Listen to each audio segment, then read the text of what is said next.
gotta be honest, guys. I don't understand what Vegas is thinking about the Most Improved Player award or what the NBA is thinking. I gotta think it's all connected.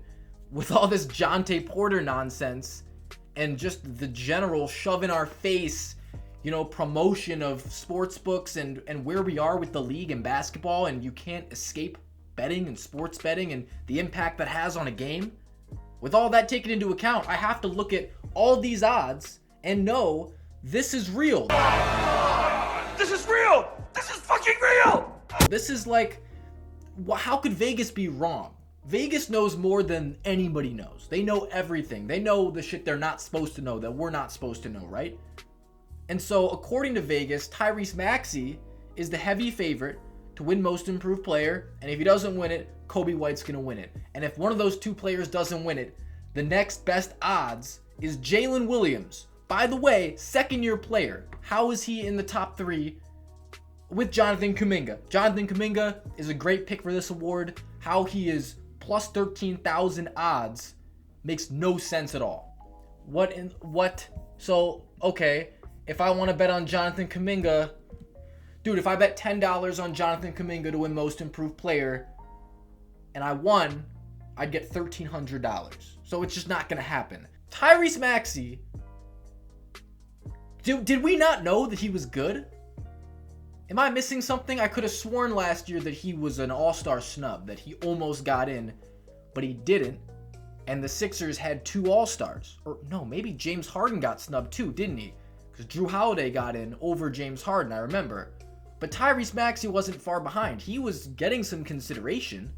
And so now all of a sudden, he makes the all-star team this year, and he's the favorite. He's going to win Most Improved Player, even though Coby White literally doubled his scoring average. And I got a bunch of other players I do want to talk about that, we could make this so much more interesting.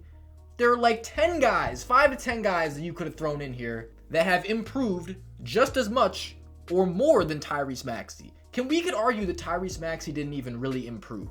We could argue that. I'm not going to say it. I'll say he got a little bit better, but to be the runaway favorite for Most Improved Player, or at least the favorite, is absolutely asinine. It is a popularity contest. It's just because he's the best player on the board. That's why you're putting him there. Could no one have seen this coming? Oh, you take James Harden, a super ball dominant point guard, get him off the team. We elevate Maxey's role as the major ball handler on the team. He's the point guard. So he's playing the position where he has the ball way more.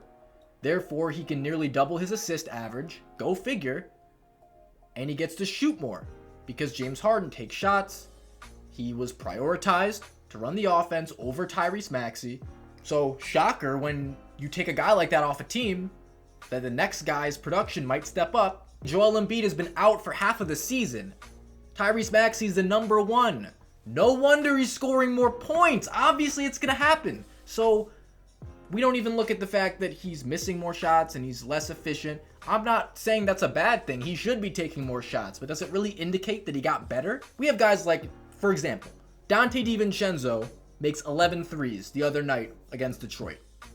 Dante DiVincenzo, arguably the second best player for the Knicks. You could argue it. I'm not going to say it's definitive, but arguably the second best player on a Knicks team that is gunning for the 3 seed right now. It's probably going to happen. And he's nowhere to be found. You can't even bet that. Dante DiVincenzo, who was a reserve role player for Golden State last year, who is having easily a career year. No one saw it coming how good he'd be. No one that's a Knicks fan thought he'd be doing what he's doing right now. Shooting the cover off the ball. No one saw it coming. That doesn't matter. Derek White's another guy. Already was a good player. Playing on a team where he's not the first or second guy. Porzingis has to get his touches too. They share the ball a lot in Boston, so he's not prioritized that much as a featured guy. And still, Derek White was nearly an all-star this year. He was at least in the conversation, and it wasn't just a meme. If you watch the Celtics, you see impact goes beyond the stats. Draymond Green made all-star teams averaging 10 points a game. No one complained because they saw what this guy meant to that team. Derek White, similar type of player. He does so many different things on the court. How about Jalen Suggs, another guy who has taken a huge step, and he's not on this list, and he has become an incredible impact player. Top 3 player on a team that is going to make the playoffs. one of the best defenders in the league, upped his production, and we're not talking about him for most improved player. Duncan Robinson. Listen, he's an interesting case because he had a shit year. He had the worst season of his career. He started podcasting and he became a complete bum. He forgot how to shoot and do anything on the basketball court. Completely unplayable. He's been great this year. Strictly if we're looking at like last year to this year, his jump has been incredible. Ayo Dosunmu is another Bulls player. He's not on the same level as far as notoriety as Kobe White, so he's really just not in the consideration because, again, it's a popularity contest. I could argue Ayo Dosunmu has been just as improved, if not more improved, as a Bulls fan that watches the games. Kobe White last year, he had a really good season. The stats might not have reflected it. His usage wasn't nearly as high as it is, but he had a great year. And now he's a starter. He has the opportunity and the keys to the offense, and he can do a lot more, and he can showcase that. But you could tell he was figuring it out. Ayo Dosunmu, there was no indication that he would be a rotation player, period, last year. He had a fall off towards the end of the year, and he was nearly out of the rotation, and he couldn't make a shot. And now he looks like a transformed player. He looks like he's taken 3 steps forward. Again, it's a popularity contest. He's not going to get it. Jalen Johnson was not in the rotation at all. First 2 years, basically, riding the bench. Now he's a key player. He's one of the best players on his team. Another guy that, why is he not on here? Why can't we bet Jalen Johnson to win most improved player?